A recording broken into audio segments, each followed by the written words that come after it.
have several sites, who is liable, penalty, violation, etc. Loan audit committee approvals are needed for a related party transaction. Shareholder approval is needed for related party transaction. Quarterly disclosures must be there. Only partial disclosures have been made and reported on certain transactions.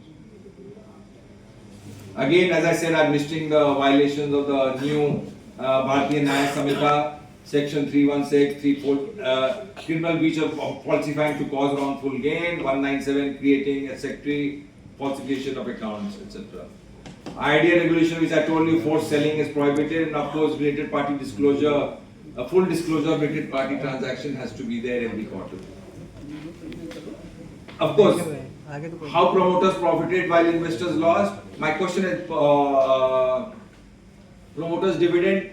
The promoters received dividend of about 648 crores over a period over 9 years, as against 10,000 crores which were in diversion in related party transactions. So, which, if it had remained in the company, it would have sort of enhanced the company. It would have enhanced the earnings of other shareholders, etc., etc. So basically, the shareholders, other than the promoters, lost out in these whole series of related party transactions.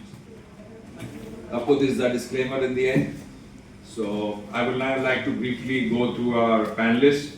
I would like to ask Hemendraji to come and tell me what he thinks about this whole thing. Good afternoon, everybody. I think what is being siphoned or any. So what this expose has shown, it has raised definitely a lot of concerns that their spotlessly white shirt is no longer that white.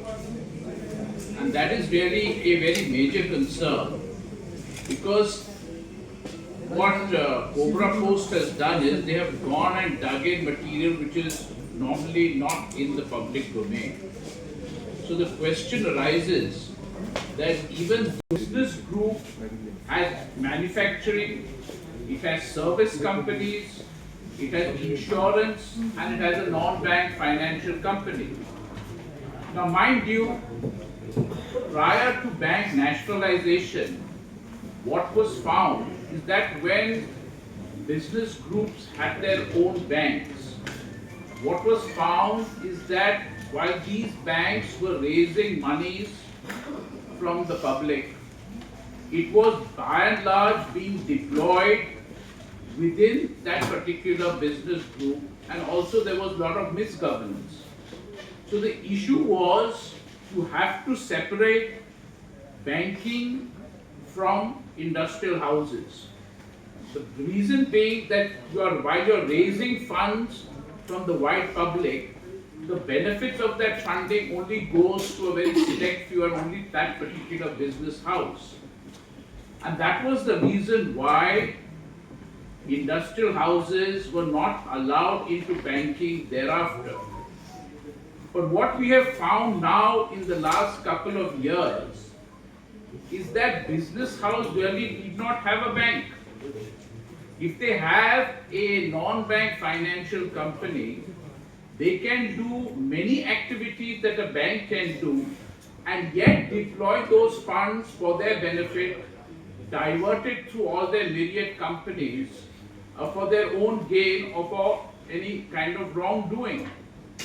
So the purpose of separating the industrial houses from the financial sector, which earlier consisted of banks, now that whole policy purpose has got defeated when you have industrial houses doing quasi-banking through their, in turn, mainly raise their funds from banks. That means bank depositors' funds are now flowing into NBFCs, and then they get channelized into that particular industrial house.